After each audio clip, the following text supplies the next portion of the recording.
Coming to you from the city of the weird. Exploring topics from the esoteric and unexplored to dimensions unknown. Shining a light of truth on the darkest corners of our reality. Welcome to the Curious Realm.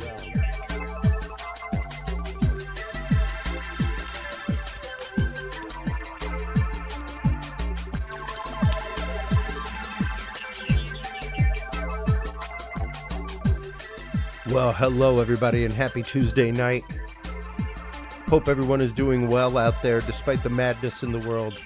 I have the great pleasure tonight. You know, we're coming up on our 200th episode very, very rapidly. This is episode 195.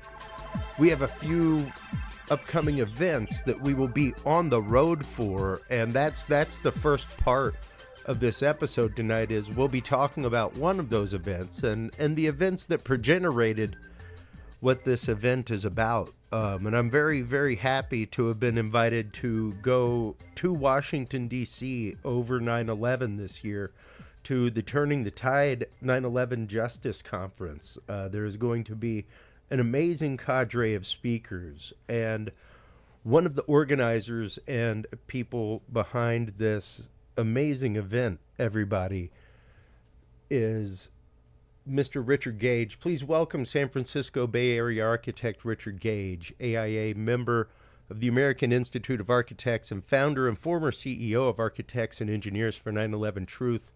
He now leads the charge for a new World Trade Center investigation, along with his courageous wife Gail, at richardgage.org. And there's his website, everybody. Welcome to the show, Richard Gage. How are you this evening, sir? Doing great, Chris. Thank you so much for having me. This is going to be awesome to bring the explosive evidence of the 3 World Trade Center skyscrapers to your audience. It's going to be an amazing conference. Number one, I cannot wait to be there. This is a topic, Richard, that, I mean, I was a youth minister for a long, long time, and this was something that I was a youth minister, and we spent months talking with our classes. I knew people whose family were in the trade centers, things like that. So it's something that's very near and dear to my heart to this day. I knew people who went and volunteered for cleanup and help because they were firefighters. And the truth behind this, the number one, it's one of those, it's a prime example, going through and watching the links that you sent, things like that, hearing the scientists and the other architects just say, like, this is not science. It's not science to say that we didn't look for explosives because we didn't think there were any explosives used. So we didn't look for them. So there's no evidence of explosives. Yeah, that's not science. That's not how that works. And That's right. Despite what you may believe politically, everybody, given the wealth of evidence that Mr. Gage presents scientifically from an engineer's point of view, from an engineer's perspective, from what the other presenters at this amazing conference are going to be presenting, there is a wealth, not a dearth of evidence, sadly, that at the very least our government let things go like Pearl Harbor, and let something happen. At the very worst, something horrible happened here, Richard, that, and we're going to be getting into things tonight, folks, like nanothermite and stuff like that. And before you go, hey, wait a minute, there's no nanothermite, never forget, we have the always trusty knowledge vault. Feel free to stop on by curiousrealm.com/knowledge, everybody. Go to scientific studies and documents. The newly added document right up top is the actual patents for nanothermite. So there's the abstracts, there's everything else. But just ground zero, literally, before we go any further tonight, nanothermite exists. It's a thing. And there is evidence for it found. Now, Richard, how did you come to the world of studying this from just being an everyday architect and engineer? Well, I had never heard any alternative theory as to how these towers came down until March 29th, 2006 when I heard on the radio David Ray Griffin, who was being interviewed by Bonnie Faulkner on KPFA's Guns and Butter. He had written he's written now 14 books on the subject of 9/11 truth. They're extraordinary, wow. All of them, groundbreaking books. But here he was talking about, a third tower that came down on 9/11. What are you talking about? I'm an architect. I would have known of a third tower that came down. I didn't. And he's talking about molten metal dripping from the ends of the beams. He's talking about the explosive testimony of at the time, 118 first responders in the 12,000 pages of testimony found by Professor Graham McQueen. And I'm going, what do you, witnesses of explosions? Many before the towers came down? What are you talking about? Well, he was speaking the next night at the Grand Lake Theater, and I had to be there. I had to find out if any of this was true. The place was packed, 600 people. Wow. I couldn't even get in. I had to go home and listen to on the live stream. Man, I was shocked at what I learned. I took this to this information after a couple of months of researching it and talking to people. The guys in the office thought I was nuts, but all 14 of them came when I bribed them with pizza, and they sat and they watched. And at the end of that 45-minute presentation, which I'm going to give you guys today, please, they all raised their hands. Oh my God, you're right. These are controlled demolitions. That was my first 14 architects and engineers for 9/11 Truth. Today there are 3,600 demanding a new investigation. Wow. Signed on to the petition. Wow. And I am one of those people that I would love to believe the best, Richard, but when the evidence stacks up like this, when things like this just line up, it's one of those it's hard to deny it. It's hard to deny the points that you bring up. And even to the point, because there was a hypothesis that came out a few years ago about, well, the whole presence of thermite and explosions is explained by the actual aluminum bodies of the airplanes and the condensed heat of the jet fuel around them, and the sprinkler hitting that is what caused a thermitic style explosion, and that's why you find thermite, things like that. But you wouldn't find nanothermite like this. You wouldn't find nanothermite that is unignited. Well, you don't find thermite at all in aluminum water explosions. And we'll put that theory to rest real quick when you see all the evidence. Yeah, absolutely. Absolutely. Well, let's go ahead and get into meat and potatoes, Richard. Let's let people start hearing this information for themselves, because it really is one of those that at this point in time, and we are not that far away from this situation, folks, but at the point in time in which this happened and now, it's very important for us to be able to look back, be able to peel things back, and be able to look at them with the proper light that Mr. Gage really does provide here. So please, Richard, go right ahead. Well, thanks. I just want to encourage everybody that this does take courage. It's not That's right. something to do lightly. We're looking at technical evidence, but the implications of this evidence challenge our own worldview. They can make people very angry. They did me. They can make people upset, scared, because the conspiracy that evolves here out of the awareness that these buildings were destroyed by explosive demolition and 3,000 people murdered and manipulating the world, America along with it, to go to war, a $6.5 trillion global war on terror, that continues. Invasion of two countries. What? That continues. Yeah, it continues. Yeah, that was just the beginning. That's right. This is incredible. So all of these speakers, including Eric Lawyer of Firefighters for 9/11 Truth, are going, and family members like Matt Campbell in the UK, who's getting a new inquest into his brother Jeff's murder in the North Tower. And then John Kiriakou will be there, CIA whistleblower. Wow. Kurt Weldon, former congressional representative. He and Ron Johnson have been interviewed by Tucker Carlson about 9/11 in large measure. Ron Johnson is a sitting senator, the chair of the subcommittee Yep. of the Senate. He has subpoena power. He's called for a new investigation. He's the keynote speaker of this conference. Awesome. That's never Awesome. happened before in the history of the 9/11 Truth Movement. We've never had a congressman.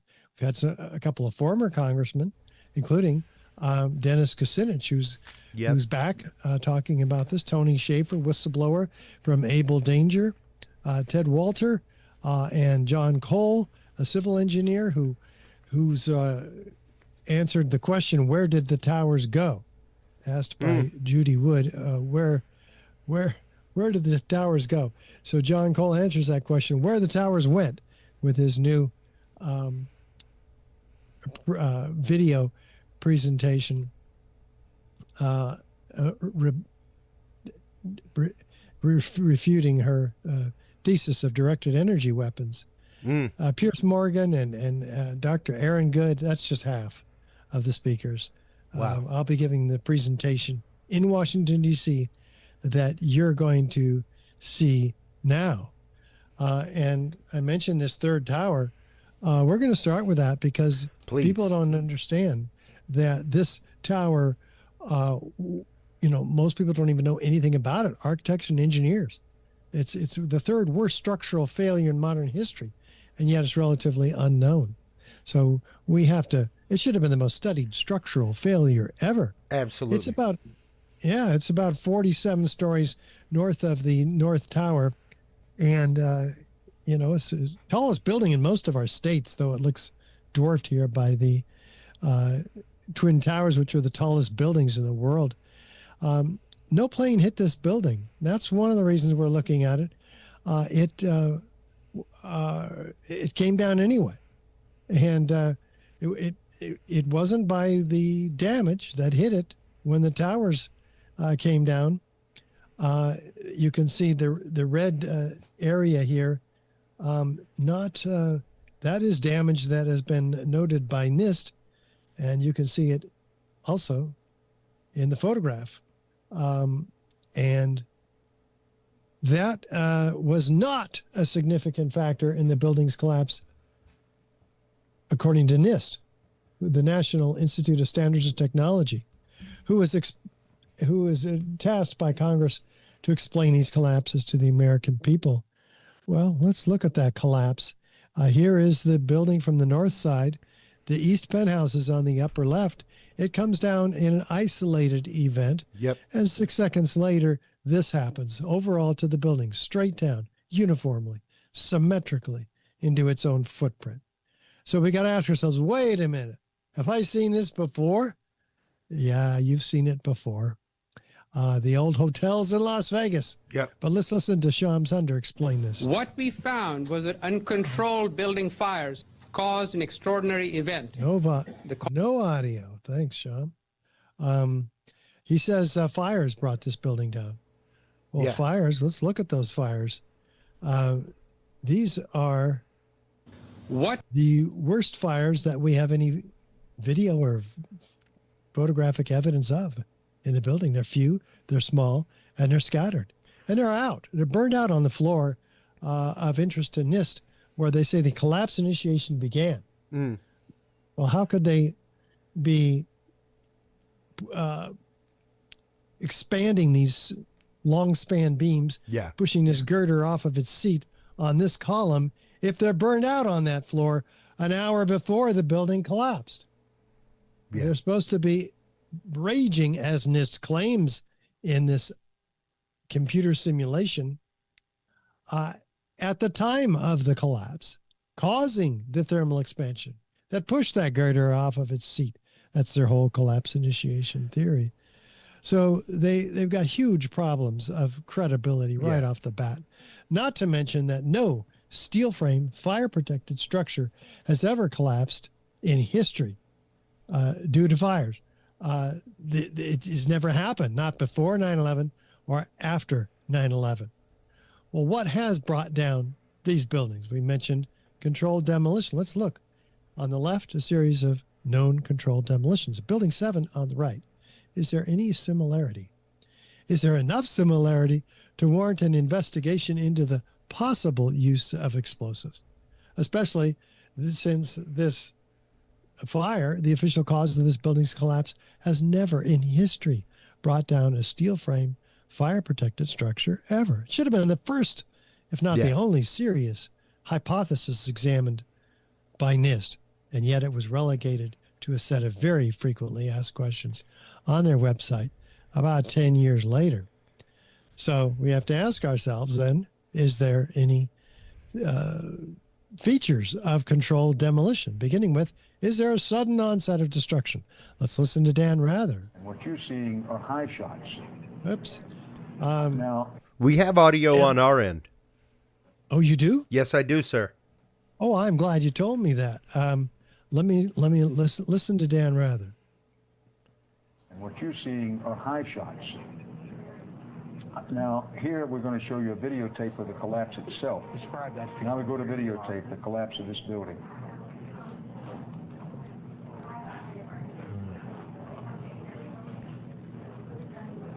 It's amazing. Amazing, incredible, pick your word. For the third time today, it's reminiscent of those pictures we've all seen too much on television before, when a building was deliberately destroyed by well-placed dynamite to knock it down.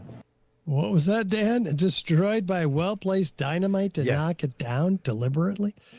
He's never used these words. After 9/11, you know, it's good that he told us on TV what he thought, but we've never even seen the collapse of this building, with two exceptions, after 9/11.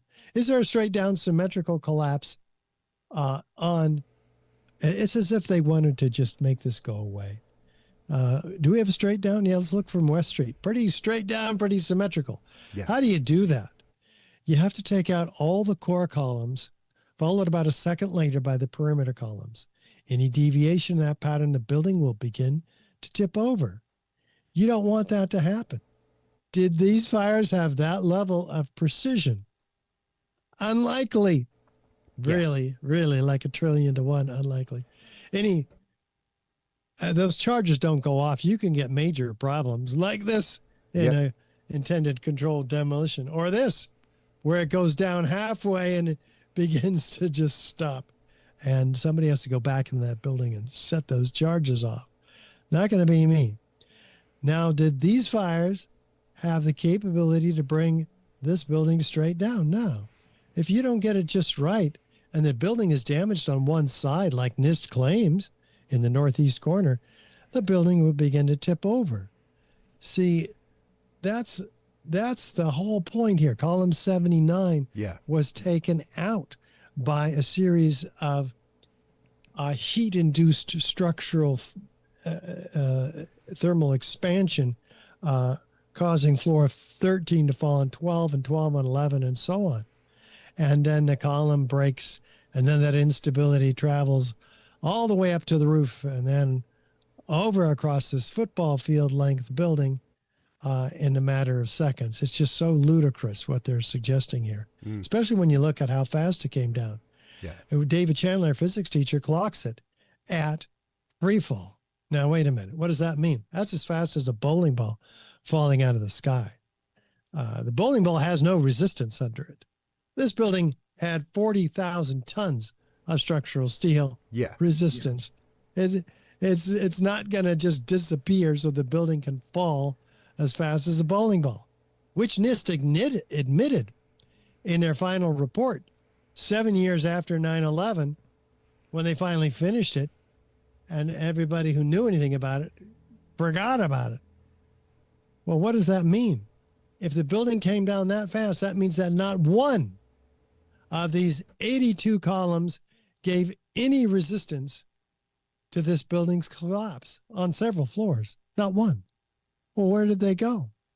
These fires take them all out at once? No, not going to happen. But what does seem to be happening is the total dismemberment of the structural steel frame, we had a moment-resisting steel frame structure that's all of a sudden in a pile like a house of cards, completely dismembered. Buildings that fall naturally, in this case due to earthquakes, they fall over the path of least resistance. The columns and beams are not severed one from another. The concrete is not pulverized to a fine powder. Can these fires do that level of damage to these buildings? No. So what can? Well, explosions can. We know that. Controlled demolitions are explosions. Are there any witnesses of explosions? NIST says no, there's no witnesses of explosions. Here's half a dozen just right here. Here's Daryl, a medical student interviewed that evening. We were watching the building actually because it was on fire. The bottom floors of the building were on fire, and we heard this sound that sounded like a clap of thunder.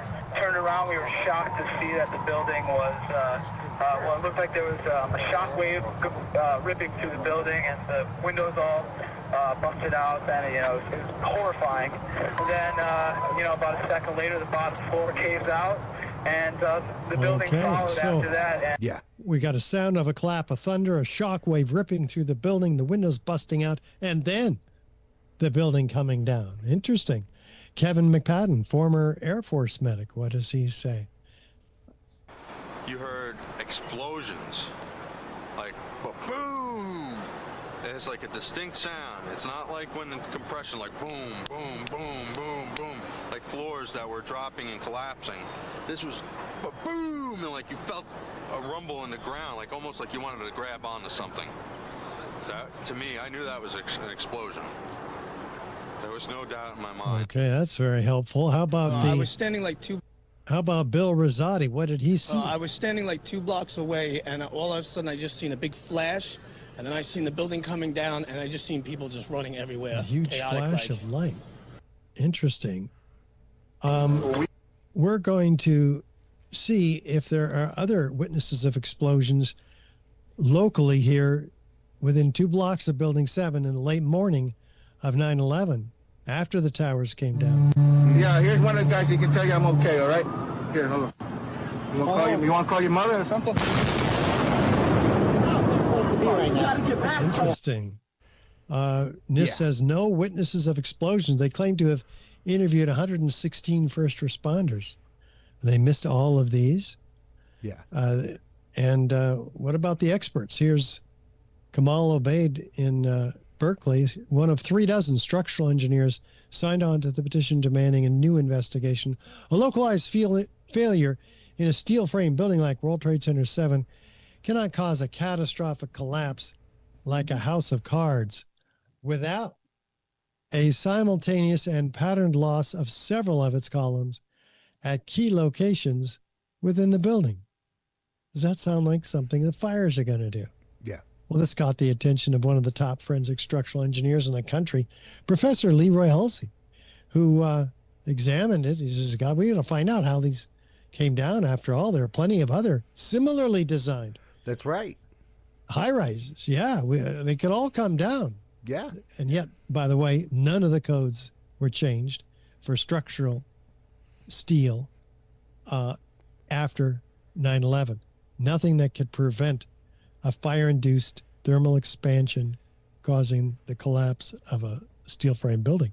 Firefighters still go into these buildings every day. So Professor Hulsey and his team provided competing software programs to corroborate each other, and they did. One of the things they found out, if this building would have been damaged on the east at column 79, the northeast corner, it would have fallen over. Yeah. Okay, well, that's helpful. What did you have to do to get it to behave like it did in the building? The actual video of the collapse is in the center. So on the left, Professor Hulsey, he had to take out all the columns in the building. Well, that's what NIST tried to do, but they couldn't even do it in their reverse engineering attempt. They released 400 structural steel connections, failing every second. And the building actually begins to tip over. Yeah. So they stop it after 2 seconds into the global collapse. Don't want to show us what's going on there. So the essential findings of the University of Alaska, fire didn't cause the collapse of this building. The temperatures were not high enough to cause the weakening of the steel framing. Thermal expansion did not result in a loss of support for the beams and girders. The collapse of this building was a global failure involving what? The near simultaneous failure of all the columns in the building, not a progressive collapse as claimed by NIST. So we've got some real credibility here with this report that's been given now to every congressman in power over the last 15 years. Yeah. So we got to look and say, well, what really could have brought this down? Well, is there any evidence of the kind of heat that accompanying these explosions could make for some real problems, right? Well, FEMA themselves found in their metallurgical examination of the steel, including at Building 7, never before observed eutectic reactions causing intergranular melting, capable of turning a solid steel girder into Swiss cheese, like we see in this piece of World Trade Center 7 steel. Yep. Rapid oxidation, sulfidation, liquid iron, that's molten iron. That's 3,000 degrees Fahrenheit iron. Sulfur formed during this hot corrosion attack on the steel. They actually documented all this. What did NIST do with this when they took over the investigation in 2004? They threw it out. But the New York Times had called it the deepest mystery uncovered in the investigation. But NIST omitted it completely. And the author of the FEMA report, Jonathan Barnett, fire protection engineer, says steel members in the debris pile appear to have been partly evaporated in extraordinarily high temperatures, he says. But it takes 4,000 degrees to evaporate steel. Well, where are we getting these temperatures? Where are we getting temperatures capable of melting the material pouring out of the crab claw excavator? We know the temperature of molten steel and iron by its color. We're exceeding 2,500 degrees Fahrenheit here, more than twice the temperatures that most office fires ever get to, and well past the worst case mathematical temperature used for fire tests, 1,830 degrees. Even jet fuel doesn't burn hotter than 600 degrees, according to this engineer. And this group that says 600 degrees maximum, open air burning temperatures of jet fuel A1. Well, this is interesting. What can create those temperatures? Maybe thermite can. Let's see. An incendiary used by the military, thermite is a compound of iron oxide and aluminum, which when ignited sustains an extreme heat reaction, creating molten iron.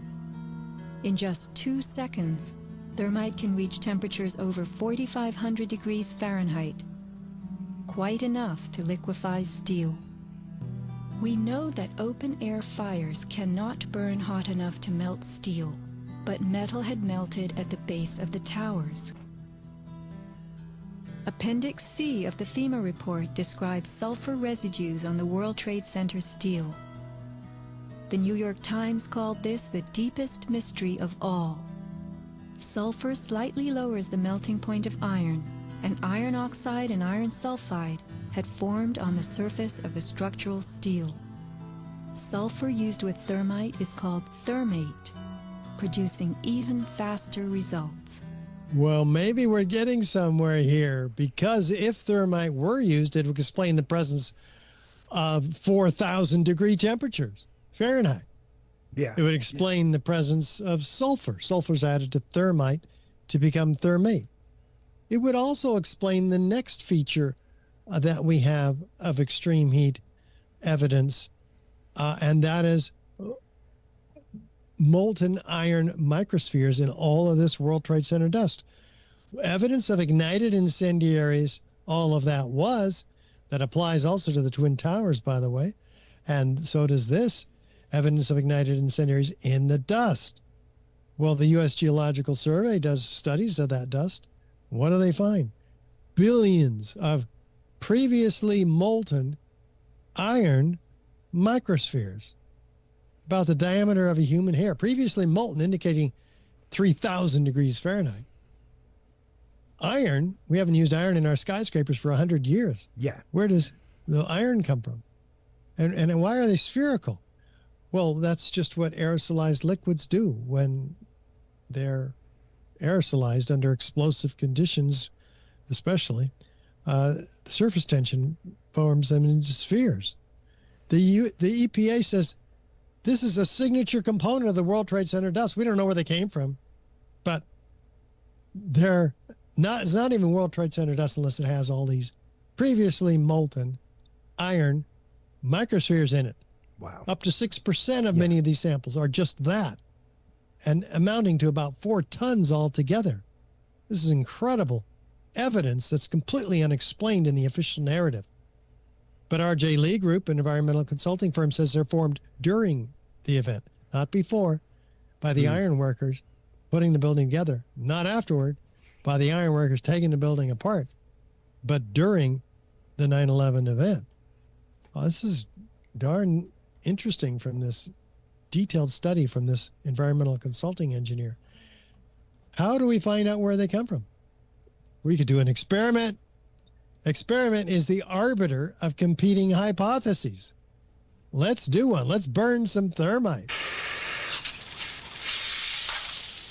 What look like sparks, but slowing it down, you can see there are thousands of them. They cool and they fall into the pan as previously molten iron microspheres. So all of that was evidence of ignited incendiaries. Is there any evidence of unignited incendiaries in the World Trade Center dust? Well, yeah, a team of 8 international scientists led by Niels Harrit, who will be speaking, by the way, at our conference, Turning the Tide in Washington, D.C. He will be there. Let's make sure we interview him, Chris. Most definitely. We just got him booked today, as a matter of fact. We're very fortunate. He does studies of the dust. He finds these curious red-gray chips. They thought they were paint at first, but they're attracted by a magnet. So it has a high iron content, much higher than primer paint, which has some iron in it, but it's not attracted by a magnet. So they do some studies, X-ray energy dispersive spectroscopy, and they find aluminum. They find manganese. They find iron. So the ingredients of thermite in the paint chips in the World Trade Center dust, how does that make any sense? They get real curious. They zoom in 50,000 times with an electron microscope. And what do they find? Nano-sized particles of iron oxide, rhomboidal-shaped crystals, and aluminum platelets. Now, that's 1,000 times smaller than the diameter of a human hair. Wow. That is a problem. This is very sophisticated stuff. In fact, they go, where did this come from? Do we know about this? They do the peer-reviewed literature study, and they find, hey, Lawrence Livermore Lab put this out in 2001. It's called super thermite, explosive composites based on thermite reactions, whose fuel and oxidizer constituents are intimately mixed at the nanometer size scale. You see, when you get the particles that small, the surface volume increases exponentially. Absolutely. So you get a rapid, instantaneous chemical reaction. They've engineered an incendiary to become more explosive. Yep. And indeed, their differential scanning calorimeter test shows from Lawrence Livermore Lab that at about 850 degrees Celsius, they ignite. Well, that's exactly what the Niels Harrit team samples did. They ignite at 800 Fahrenheit, 423 Celsius. And so, interesting, producing what? That it's thermite, not paint. What else happened when they ignite it?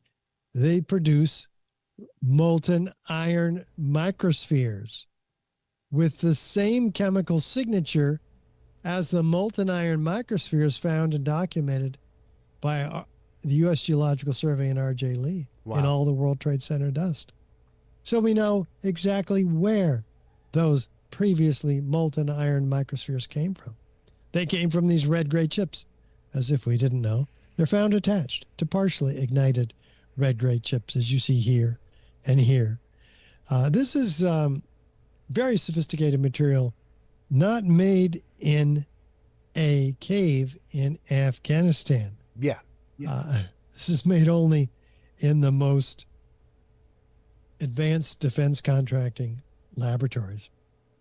They've concluded in their peer-reviewed paper in the Bentham Open Chemical Physics Journal that the red layer is active, unreacted thermitic material incorporating nanotechnology. It's a highly energetic pyrotechnic or explosive material. So this hasn't been contested by anybody else who's put forth their own peer-reviewed paper. We have all the characteristic features here in Building 7 and with the extreme heat that we've been looking at in the Twin Towers. None of these, and it's very uncharacteristic features too, by the way, none of these features can be accounted for in the official narrative by fire, let alone all of them. With additional circumstantial evidence and corroborative testimony, this has become proof of controlled demolition, a body of proof that's convinced 3,600 architects and engineers demanding a new investigation into the destruction of these towers. Many of them appear in our forthcoming series, our ongoing series, 9/11 Crime Scene to Courtroom, in which we have taken the hard evidence of 9/11 crimes to court with the Lawyers Committee for 9/11 Inquiry and their litigation director, Mick Harrison, and I presenting to a grand jury all of this evidence, and along with our experts. And we'll hope that we're releasing episode 4 this Sunday, as a matter of fact. Oh, wow. Awesome. Yeah. So I encourage everybody to watch it. 911c2c.org. All right. And it's a pretty nice set of breaking down the evidence of World Trade Center 7. We're halfway through Building 7 right now. And then we go into the Twin Towers. Because you've got to ask, again, ourselves this question. If Building 7 was a controlled demolition and it happened on 9/11, is it possible that the Twin Towers are part of that same conspiracy, no matter how you look at it? That's right. That's right. Could they have been brought down by controlled demolition? Well, look at them. Just seeing the identicality of these two towers, even though they have asymmetrical damage from the fires and the plane impacts, we have upward, outward, arching streamers, a geometry of fireworks, freely flying structural steel sections weighing 4 and 8 tons, ejected laterally, clocked by physicists at 80 miles an hour, landing up to 600 feet in every direction. Trailed by what? Thick white smoke clouds. Why are thick white smoke clouds trailing steel members which are not flammable in office fire or jet fuel conditions? Well, I'll tell you, all we have to do is look at the thermite experiment again. The experiment is the arbiter of competing hypotheses. And we can see the aluminum oxide ash that is the other byproduct, in addition to molten iron, of the thermite reaction. Yeah. We'll come back to that. So we have to ask, is there any evidence of controlled demolition of features here? Well, let's begin with the first one. Is there a sudden onset of destruction? Yeah. North Tower standing still, and all of a sudden it's in uniform downward motion. No jolt, no hesitation upon impact of the cold, hard steel. Yeah. Same with the South Tower. It's at rest, and all of a sudden it's in uniform downward motion. indicating that something else is going down there besides a natural collision of two objects. I mean, look at the steel that we're talking about here. It gets heavier and heavier and heavier as we go down until halfway down. The core columns are 52 inches by 22 inches. And if infill and get almost solid steel. Well, wait a minute. We're told that the upper part destroyed the lower part, but the upper part is the lightest part. Is it destroying the lower part? No. Look at it carefully here. I'll make it easier for you. Watch the lower red line. Is the upper part driving the rest of the building down to the ground according to the official narrative? No. It's been destroyed in the first 3 seconds. After that, something else happens, which we'll get to. But you can see that it's telescoping in on itself. It's being destroyed. If it weren't being destroyed, we would have seen it in the photos and the videos. If it weren't destroyed, it would have crushed these remaining columns standing 800 feet in the air for about 6 seconds. But no, they just fall on their own. Well, how do they survive the upper part of this huge pile driver driving down the rest of the building to the ground? And by the way, what does this really look like? Which one's the volcanic eruption and which one is World Trade Center North Tower? You can't tell hardly. Upward, outward, arching streamers, a geometry of fireworks, freely flying, solid, molten objects, trailed by thick white smoke clouds. It's not a collapse at all. Yeah. Something else is going on here. Yeah, the volcanic eruption is on the right, but they look darn similar, don't they? So we have to ask ourselves, what could have caused that? Well, could explosions cause that? Are there any witnesses of explosions? NIST says no. Here's 156, which are they were orally recorded, first responders, within a month after 9/11. Professor Graham McQueen read 12,000 pages of testimony, and he documented these, 156 of them. I'm not going to read all of them, but let's look at a few. We felt the ground shake. You could see the tower sway, and then it just came down again and again. You're going to hear this specific order of events. They're hearing something, they're seeing something, they're feeling something before the building comes down. All of a sudden, the ground just started shaking. Felt like a train running under my feet. The next thing we know, we look up and the tower is collapsing. Shook my bones. Shortly before the first tower came down, I remember feeling the ground shaking. Heard a terrible noise, and then debris just started flying everywhere. I saw flash, flash, flash at the lower level of the building. You know, like when they demolish a building. Saw a number of brief light sources being emitted from inside the building between floors 10 and 15. He saw about 6 of these brief flashes accompanied by a crackling sound before the tower collapsed. I saw low-level flashes. I saw flash, flash, flash, and then it looked like the building came down. An explosion appeared at the very top, simultaneously from all 4 sides. Materials shot out horizontally. And then there seemed to be a momentary delay before you could see the beginning of the collapse. How specific does this fire chief, Frank Crothers, need to be? He's an expert witness. There was an explosion in the South Tower, one floor under another. When it hit about the 5th floor, I figured it was a bomb because it looked like a synchronized, deliberate kind of thing. Well, interesting. How do we have any symmetry here? Is this building coming straight down? Well, the South Tower begins to tip over. Interestingly, it's tipping over at 20 degrees. So we have asymmetrical damage from this part of the building that's falling off.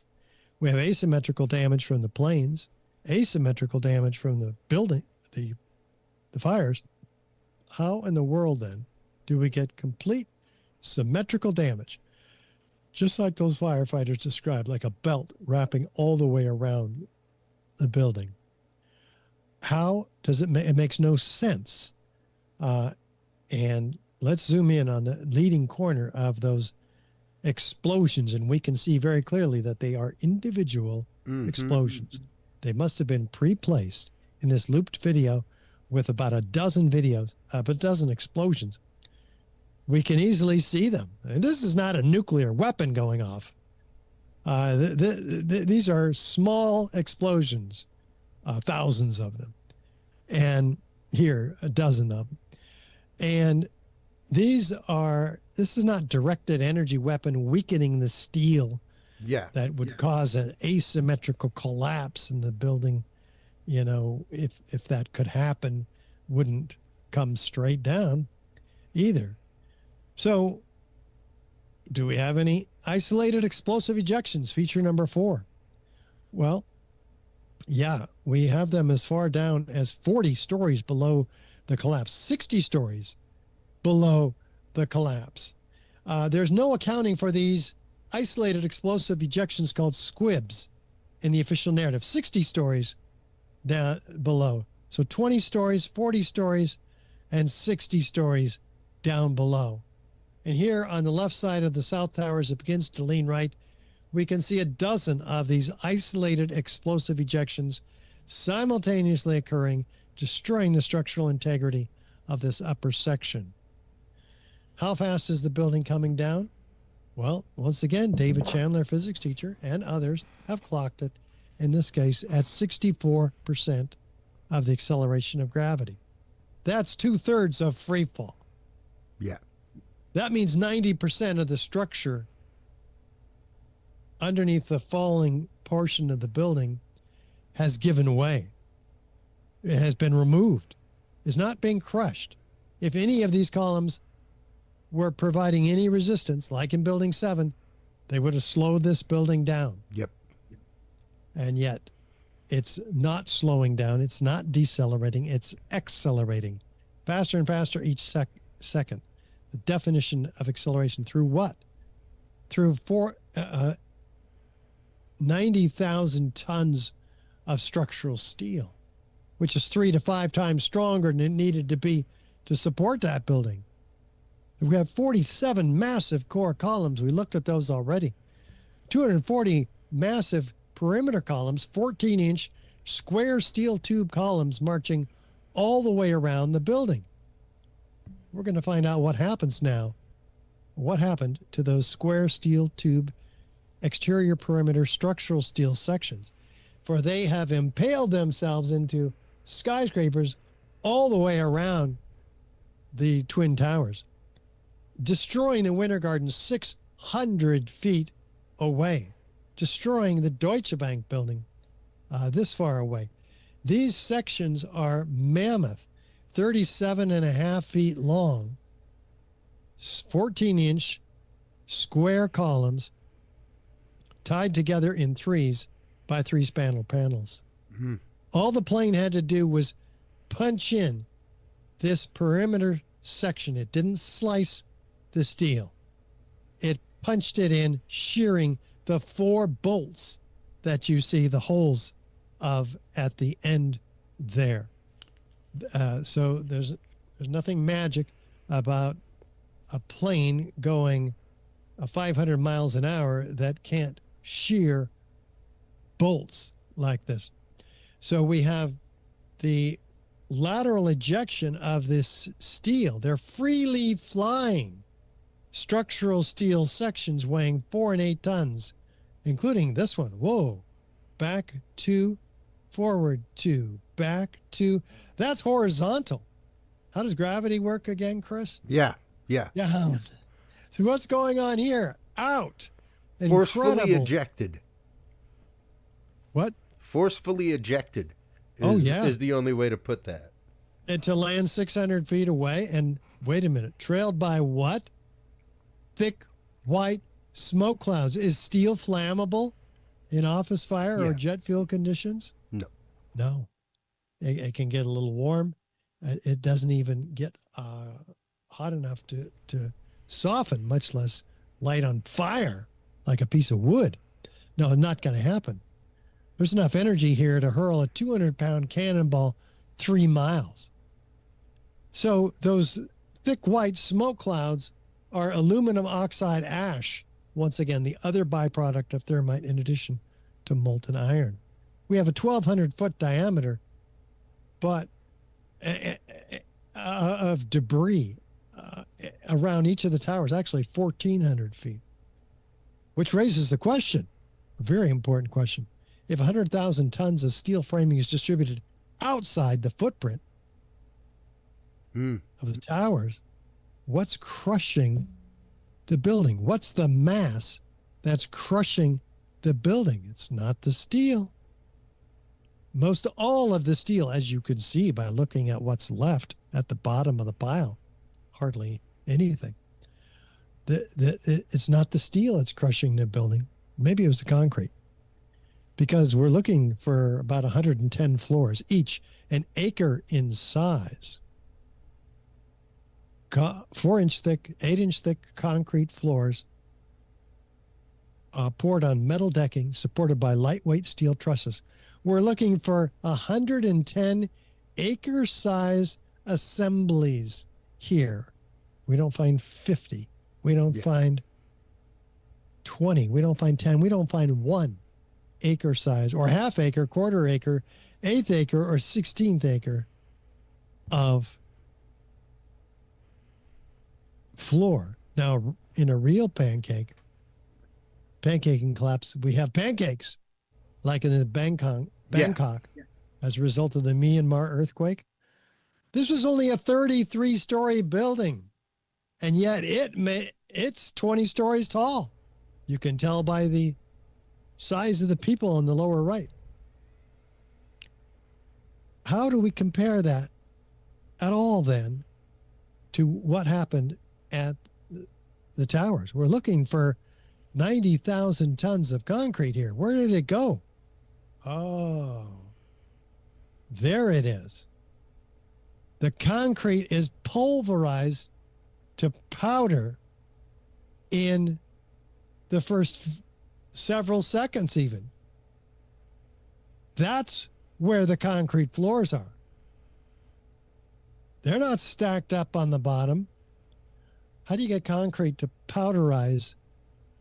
Well, at 1,500 degrees, according to American Society of Testing Materials report C856, it says that at these temperatures, 1,500 degrees, the concrete can turn to white powder, decomposed hydration products. That's the sand, gravel, and cement paste. Cement powder, just like when it was originally made. Yeah, the lime and everything else. Yep. All of that can happen at 1,500. What can happen at 4,000 degrees, which is the temperatures we've been talking about, that we have evidence for, the evaporation of steel. Yeah. Well, gosh, that's what's happening here. It's pulverized in midair, 90,000 tons, back to 100 micron particles. It's like an ash, they described it as, those who picked it up. And where did it go? It was distributed laterally, like the steel, but even further. A 3-inch thick blanket across 3 square miles of lower Manhattan. Well, wait a minute. If that's true, and we just proved that it is, then what's crushing the building? It wasn't the steel. That was a third of the weight of the building. And it's not the concrete, another third the weight of the building. That's 2/3 of the weight of each building that's not available to crush the building. Yeah. So we've disproven the official narrative, who used all of that weight in their calculations to crush the building. So with the additional evidence of molten steel and iron, persistent extreme heat, thermite incendiaries, we have proof based on the 10 key characteristic features and some very uncharacteristic features of controlled demolition, Fire doesn't create any one of these features, let alone all of them. With additional circumstantial evidence, corroborative testimony, that becomes proof to 3,600 architects and engineers who, again, appear in the crime scene, 9/11 crime scene to courtroom, which, by the way, if anybody wants to support from $10 to $500, at $500, you're an executive producer and you're on the credits. And we'd love to have you guys on the credits of 9/11 crime scene to courtroom as an executive producer. And we'll be honored. We'll also be honored by your $10 donation. Absolutely. And so we're going to show this episode at Turning the Tide. And we're looking forward to seeing all of you there, either physically or by live stream, because Clayton Morris of Redacted, who's interviewed me, is going to be live streaming this entire 3-day event on his platform on YouTube.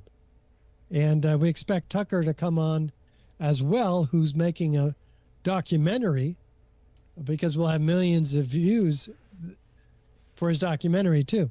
So we expect to see Tucker come on with Clayton and talk to us at the conference. So this is a huge conference for all of us in the 9/11 Truth.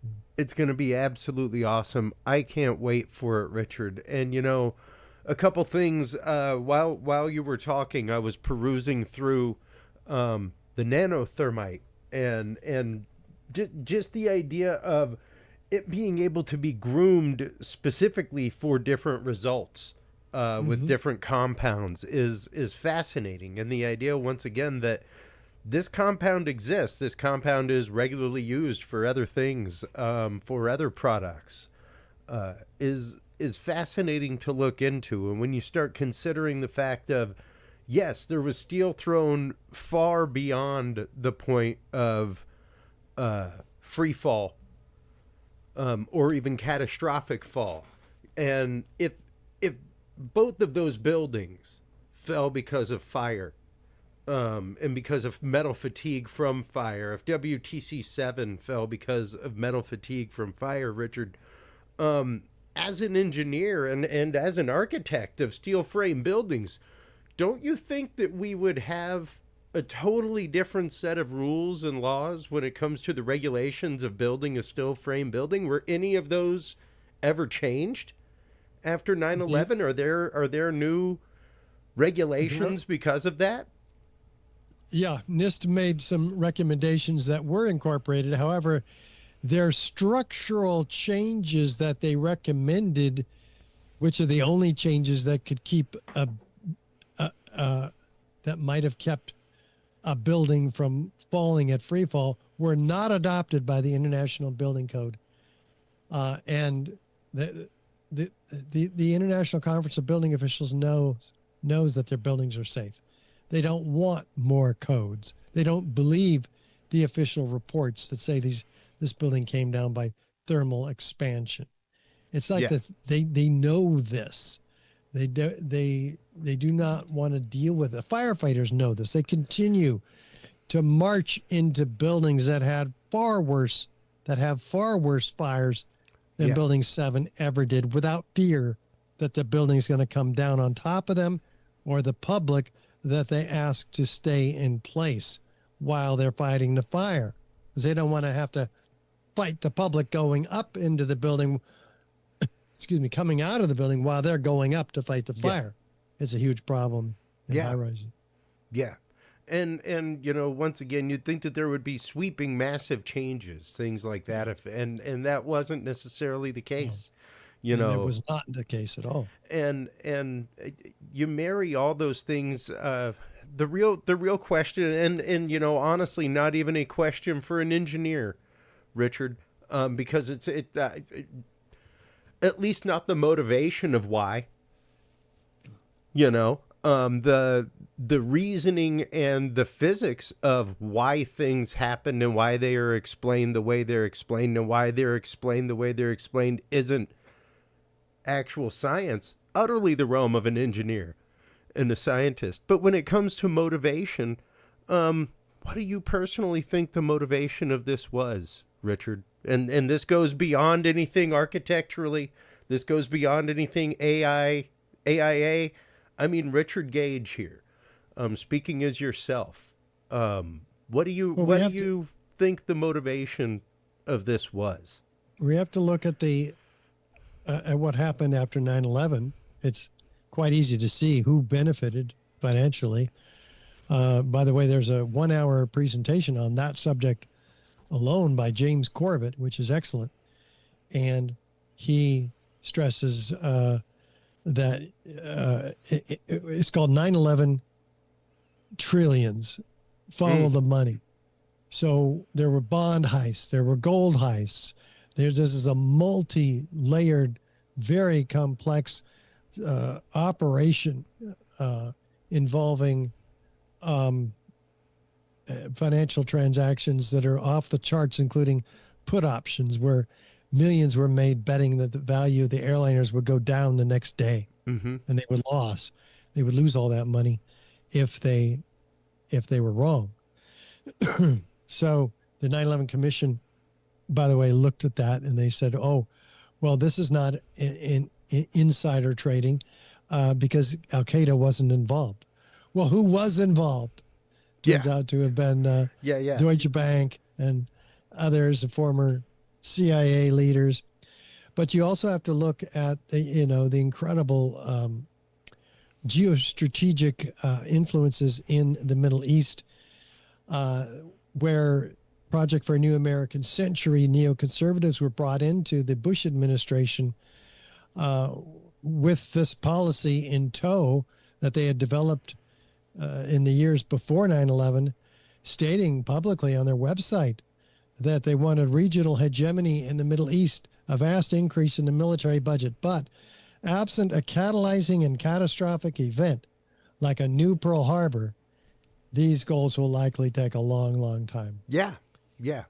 And that's why I've always said, believe what you want politically, everybody.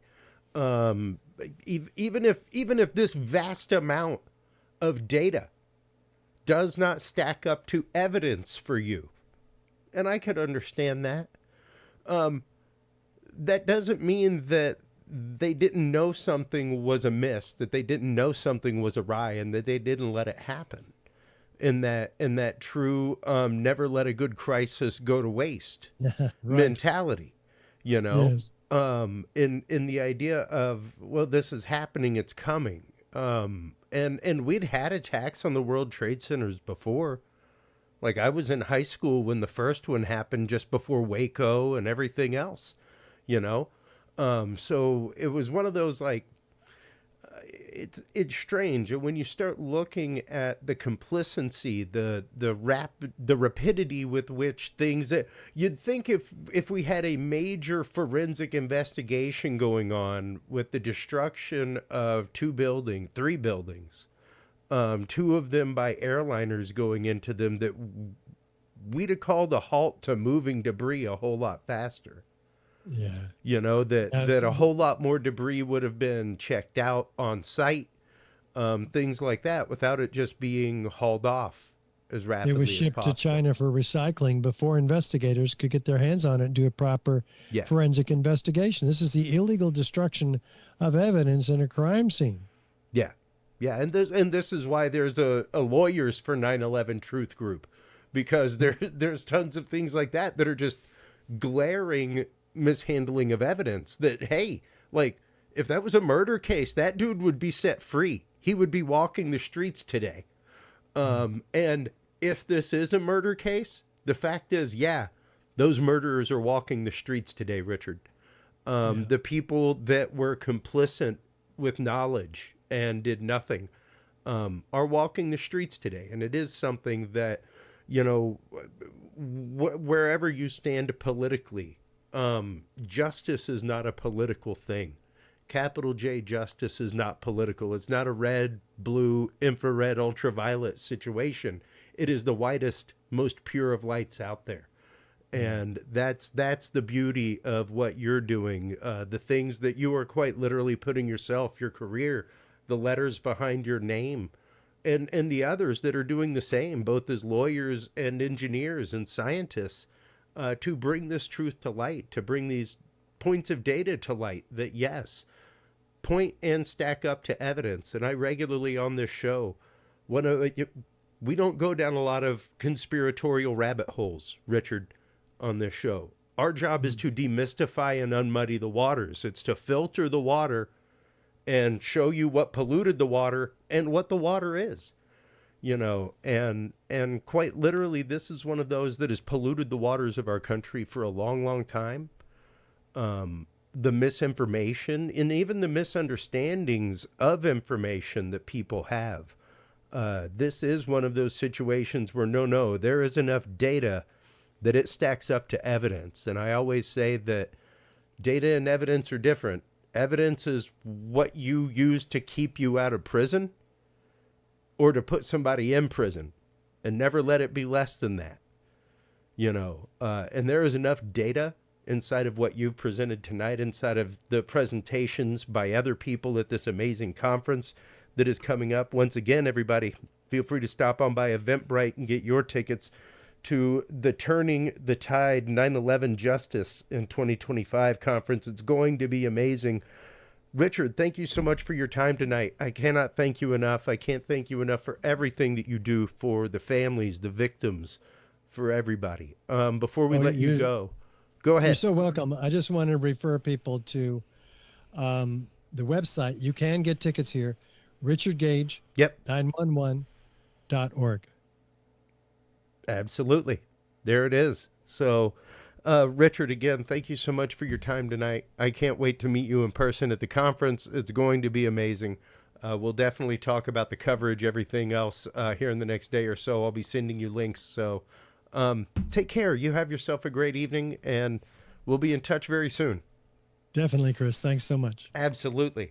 Man, once again, folks, the 9/11 tragedies, the buildings, the data that he puts forth, that once again, I will say evidence, because there's enough data, there's enough founded data, there's enough lab checked data. I mean, heck, like I said, I got the patents for nanothermite right there on our website in the Knowledge Vault, everybody. So these things are stuff that catalyzes our country. These things are things that change the way our countries, the way our liberties operate. Don't forget, you have freedoms, but those freedoms are sourced from liberties. And those liberties get cut short. And when they get cut short, if we let them get cut short, they're hard to get back. Liberties are hard fought. And when they go away through things like Patriot Acts, when they go away through things like that, it's hard to get them back, and it's hard to substantiate getting them back because you already substantiated giving them away. So remember that. Keep that in mind as we move forward in this very, very important time in history and our country, because it's all around us every day. Doesn't matter whether you're red or blue. There's a reason why the color of this show is purple, and it's not just because that's the color of the crown chakra. It's because that's where we should all be politically. We should all try to be as purple as possible and be looking toward the combination of the red and the blue, be looking toward the white light in the middle, be looking for the common ground with which we can all have our conversations. So thank you so much, Richard Gage. Thank you so much for everything that you have done. Once again, everybody, make sure to stop on by richardgage911.org. That is where you can find your links to get the tickets to the Turning the Tide 9/11 Justice in 2025 conference coming up over 9/11 in Washington, D.C. I cannot wait to go be a part of that when we come back from this quick commercial break, everybody. Oh, also, make sure to stop on by Symposium of the Strange tomorrow night. We will be in San Antonio speaking at the Symposium of the Strange about examining evidence, data, the difference between data and evidence, all that kind of fun stuff. So stop on by, check it out. Speaking tomorrow night. When we come back from this quick commercial break, we will be joined by Vee Montes. We will be talking about the upcoming Global Pyramid Network conference, and pyramid power, what the geometric shape of the pyramid does, what ley lines are all about, and what her new AstroLey is all about, as well as VibraSoul. So we will be talking about that and more right after this, everybody.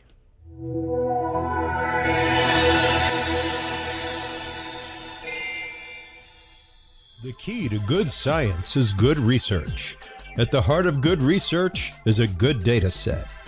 With the field observation and encounter log from Curious Research, you can easily keep track of your investigative information all in one place, making it easier to review cases and readily see comparisons and contrasts between them.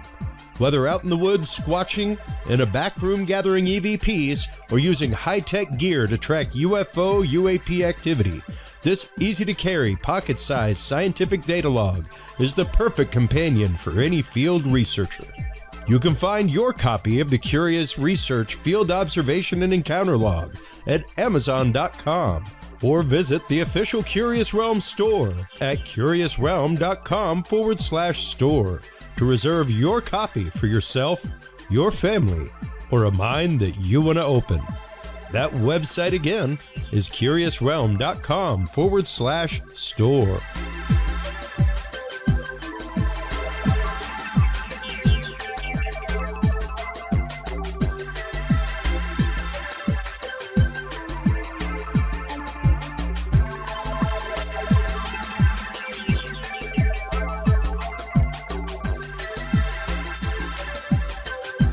Well, hello, everybody, and welcome back from that quick break. Thank you so much to Richard Gage. I am so looking forward to going to the 9/11 Truth Conference coming up in D.C.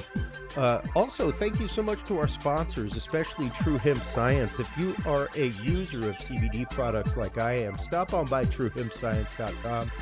Check out their amazing line of products. Christopher Lynch and True Hemp Science use a spagyric process where every part of the hemp plant is used, from seeds to stems to buds to leaves. Every part is used, combusted, reused to make an amazing product, complete with terpene profiles and all. I have been using Chris's products for at least the last 6 years, and they are absolutely amazing. Stop on by, check them out. TrueHempScience.com is the website that you want to go to. Use the code CURIOUS7 to save 7% off your entire cart of $50 or more and get two free edibles on your way out the door. While you are online checking out everything from our good friends at True Hemp Science, make sure to stop on by the website of our guest in this segment, VibraSoul.org. That is the website of Vee Montes. She is the co-founder of VibraSoul.org, as well as the developer of AstroLey. We will be getting into energetic alignments, ley lines, and specifically pyramid technology and pyramid healing. Welcome to the show, Vee. How are you today? I'm well, Chris. Thank you so much for having me today. Absolutely. Thank you so much for coming on. I am fascinated with pyramids. I have been fascinated with pyramids since I was a kid. I want to say the book Pyramid Power was the first thing that I ran across, and it was actually my brother. I got to thank my older brother, Randy. I don't know that I thank him enough in the world for actively exposing me to these kind of things. This was stuff that he picked up at the local library, and then I ended up with my name on the card right after him, typically. But that was my first exposure to some of the studies with pyramid energy and things like that, where it was like, hey, use corrugated cardboard, build a pyramid, put a slice of fruit inside, and put another slice of fruit outside. And it's pretty phenomenal. Like, feel free to do it, folks. If you make an equilateral pyramid and do that, like, it's wild. The fruit inside the pyramid does not go bad like the fruit outside the pyramid. So it's always fascinated me. It's always been interesting. How did you first come to the world of pyramid research and pyramid healing, Vee? Well, Chris, my journey started actually in Western medicine, where I spent about 15 years working in fields like emergency medicine, orthopedics, and cardiology. But one of the most eye-opening experiences for me during my years in Western medicine was encounters with amputees. I encountered several who were tapping into self-healing, utilizing the mind, utilizing the biofield of the body, and accelerating their healing in a mind-blowing time, And so it really stuck out to me. And then I got into bones and orthopedics and fractures and breaks. And so I was introduced to bone stimulators, which in Western medicine, we didn't learn a lot about the piezoelectric effect. And to my surprise, we were healing bone fractures and breaks in double the time.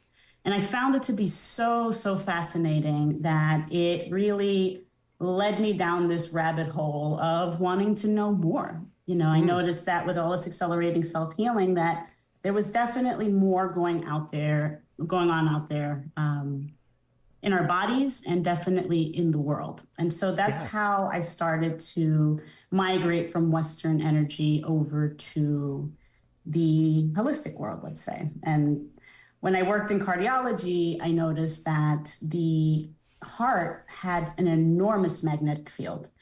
It was, we would do electromagnetic field tests like stress tests, electrocardiograms, and even Holter monitors. And the fascination of this electric field and how the heart amplified it so far outward, yet again, was another component to this mystery of like, what is happening here?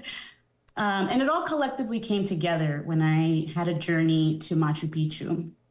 Okay. And there I started to experience electromagnetic anomalies while on the sacred sites.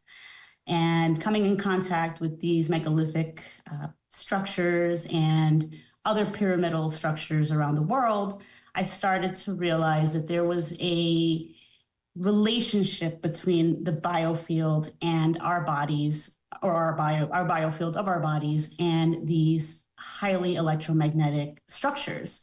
And the pyramids tend to have been the ones that really stuck out to me. That geometric shape just really captivated me. Sure. And even though we may not have all the proof yet about their electrical properties in their entirety, the idea of these ancient structures really started to dawn on me that they resonated in certain energy. And it became a passion of mine to explore how we could bring this knowledge of natural energy and bioenergetics to everyone and making it accessible, showing that everyone could experience pyramids at home. A lot of this work tends to be rooted in discovering our history, in finding what were the pyramids for. And my curiosity was, well, what can we do with them today?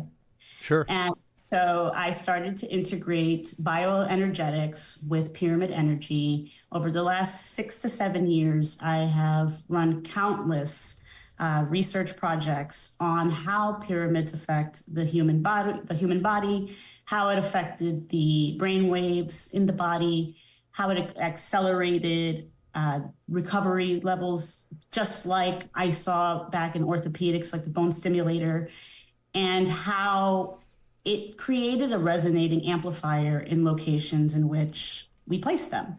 Yep. And so my next journey was, well, where do they need to be placed in specific locations around the world, or could we utilize the environment in which we live in today and kind of change the properties of the pyramid to coincide with the environment in which we live in? And so I started to pioneer a design called AstroLey, which we'll discuss a little further into this. But it was really the question of, okay, how do I orient my pyramid? That's really where it came from. Sure. How do I orient it? Does it have to be made from copper? As you mentioned before, when you were younger, they would give a cardboard box. No, it was corrugated cardboard, man. It was like, go take the cardboard box that your shipping comes in and cut a piece of a pyramid out of it. Like, it was wild. And the idea that, because I do frequencies for a living, like I'm an audio video engineer. That's what I do. I make binaural beat music. And two things that I have brought up numerous times about the pyramid is, A, it's not a not a tomb. If it's a tomb, whoever is in there, you intended to keep them in there for all eternity. That soul is going nowhere. There's no magic spell by which to have your heart weighed against a feather and move on to the afterlife in that king's chamber where the sarcophagus is. But the idea that it's made out of granite is very fascinating, because when you start looking specifically at the properties of granite, the idea of quartz, feldspar, and things like carbon, you're basically looking at a large capacitor or piezoelectric element. And one hypothesis I have put forth is the two shafts that are slightly offset and slightly different distance with baffles inside of them. Could that possibly have been used as an acoustic treatment to actively make binaural beats inside of the chamber with the passing wind over the top of them, kind of like a straw, to basically tune the chamber to whatever resonant frequency you needed to activate the piezoelectric properties of the pyramid itself? Or to change the person who is in that sarcophagus and elevate their vibration to a different rate.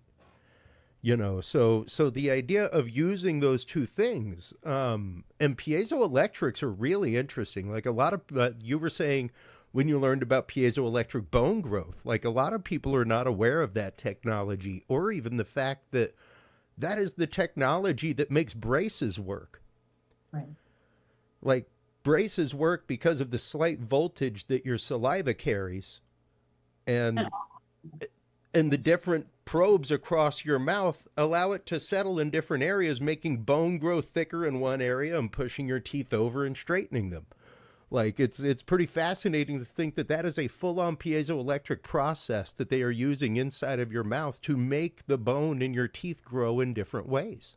Right. It is incredible. Yeah. It is incredible when we start to realize how much of an electric system our bodies are. They literally are devices. We're alive, we're moving. And just to add to that piezoelectric in the teeth, please. Dr. Tennant, I believe, is one of the pioneers of this piezoelectric energy research. And he actually had spoken about how our teeth also, when we compress them together, we're releasing that piezoelectric energy to a point where we can even test the teeth to see if we're having microcurrents or electric energy escaping from our teeth. So it is quite a really incredible space. And piezoelectric energy also goes hand in hand with the pyramid energy as well, because they kind of work in a relationship. You know, there's a harmony there between the resonance of the pyramid and its vibration and the stimulation or the mechanical mechanism or compression of, let's say, like crystal quartz, and having that piezoelectric effect happening in a room with a group of people, you know. And as the pyramids of Giza, my theory about the shafts are similar to yours, that it could have been acoustical gateways essentially into the pyramid to help change the resonance. I work a lot with like dielectricity and energy harnessing, and I have noticed that because I create and I build a lot of things, I architect a lot of different types of materials, and so I created an orgone accumulating pyramid that I would sit inside of. And I noticed that when we utilize certain materials, we create that dielectric harnessing that is happening, and the energy tends to stay, or actually it amplifies more with that encasing. And because those shafts are made from granite, and we think about that effect of the water that was surrounding the pyramids, and when the tides would move and it would create that energy and electricity that would go and flow through the granite, creating that a similar like a radiation effect essentially. Sure. From that interaction with the water, the movement, the granite, you know. And so there's so much that really ties into this. And even though it's still a mystery, there's one thing for sure: the pyramids do emit a large amount of energy. It definitely does. If you see the research that's happening over in the Bosnian pyramids, I mean, they are really really making some groundbreaking discoveries over there about the energy that the pyramids amplify. And so, yeah, I'm definitely there with you. Vibration, sound, definitely major elements that are necessary to help stimulate different effects in our environment. And when we apply that to, let's say, like the pyramids we use in our immersive pyramid journeys, we notice that when we infuse the room with certain frequencies, the pyramids do tend to resonate in different, let's say, octaves. Sure. And yeah, it's really, really fascinating stuff. Well, let's start getting into that a little bit, specifically the placement of pyramids and how this works with the ley line system and specifically AstroLey, the system that you have come up with yourself, Vee. Well, AstroLey, which is essentially what I did is I took astrology and ley lines and created a very short name for it. It, like I had mentioned before, it was birthed during my research of pyramid orientation. And I also am a practicing Vedic astrologer, as well as an Ayurvedic. I wouldn't say I'm a practitioner just yet, but I'm right there. And after doing my own research and going online and listening to a lot of the greats from the past, it began to be this continuous suggestion that the pyramids needed to be oriented to either true north or magnetic north, depending on what they were made from. Sure. And as well as the fact that they had to be at a certain angle or degrees. And so depending on whose school of thought you tap into, it usually moves from 51.5 degrees to 51.8 degrees, and that they needed to be at these particular angles. Now, when I started building pyramids, I have zero background in engineering and in creating anything, nor metalwork or welding for that matter. So when I started making my pyramids, they were not 51-degree angled pyramids. They were lopsided pyramids. Sure. It takes time to get to perfection. Yep. And I was very frustrated with the fact that I couldn't get them to angle the way. It was very difficult for me to figure this out. And I worked with different engineers and carpenters and different people to really get that information down and that skill perfected. But in that time, I started taking those lopsided pyramids and like putting them out in my garden and still utilizing them in my research to see, okay, well, they're not 51 degrees. They're not oriented to true north or magnetic north. They're actually, I would orient them to south, east, southeast, southwest, just on purpose to see what would happen. Would they stop working if they're not oriented to these particular methods? And actually, to my surprise, they did still elicit an effect to the fruits, to my gardens. What I did notice was that they just had different types of resonance that they were giving off. And I used different devices to try to measure these energies. And they're not perfected methods per se, but they definitely pick up on the fluctuation and changes in the microcurrents, in the brain waves. I utilize bioresonance also to test the bodies before and after, our bioelectric systems as well, to see what is happening. And to my surprise, it was astounding, actually. I oriented a pyramid to 62 degrees, and my elephant ears, they doubled in size in 2 months versus the 51.5 degree pyramid, which it took it 4 months. So different things like this, testing doing the water freezing tests and various different tests to see, okay. And what I came back with was that it matters if you know what it's going to resonate at and what's going to be the outcome of positioning it at this degree or utilizing this material versus that material. And so then I decided to travel around the world to different locations where magnetic energies are higher. And I live in Florida, and so we have hurricane season that comes and visits us every year. And last year, I actually tracked the hurricanes as they were coming in, and they were miles out. That's still category 1s coming in all the way to category 4s. And I started testing the pyramids, and I actually invented a device of mine that I'm able to lock the energy into the pyramid. And what was incredible was that as the hurricanes started to get closer and closer, as we know, the magnetic output in the atmosphere started to shift, it started to increase, and so did the readings on the pyramids. And wow, for that reason, I wanted to know, okay, so if we bring these pyramids to another location like Arizona that doesn't have this type of hurricane energy, but they have different types of energies running through ley lines and power vortex sensors, what is going to be the outcome of that? And I started to compile the data together. And essentially through Ayurveda, we do dosha testing, and we can dosha test your environment as well. And so that factor was also added into the AstroLey. So we started to compile the environment, we started to compile the hemisphere of the earth that we're on, what is the weather like in that time that we're utilizing it. And then to take it to the next level, I integrated Vedic astrology into the AstroLey system.